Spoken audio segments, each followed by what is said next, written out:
فيه. أول لاعب سيسدد بالرغم من الضغط، قذيفة في قلب المرمى، يسجلوا هدف التعادل 1-1 بركلة رائعة. اللاعب الرائع يسجلوا للأهداف. هدف كرة ملعوبة بشكل ممتاز. علاش تتحرك؟ إذا ما تحركش الحارس الكرة كانت سهلة في يديه. يلعب الكرة على يسار الحارس. النتيجة 3-3 في سلسلة الركلات الترجيحية. الركلة القادمة أكيد فيها ضغط أكبر على اللاعب المسدد. بشكل ممتاز يستقبلها الحارس. إذا الحارس ما يتحركش وتلعب الكرة بهذه الطريقة، سامحني ممكن نضحك. كان تقدير رائع من الحارس. التسديد في الوسط ممكن ما يعطيكش النتيجة المرجوة.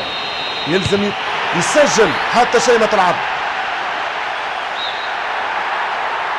الكرة في الوسط اختيار موفق. مسألة حياة وبقاء في نعم الكرة في المرمى، هدف ما فما حتى شيء. انتهى الآن. الحارس مشى في الاتجاه السيء. إذا يفشل في التهديد كانت هدية لحارس المرمى.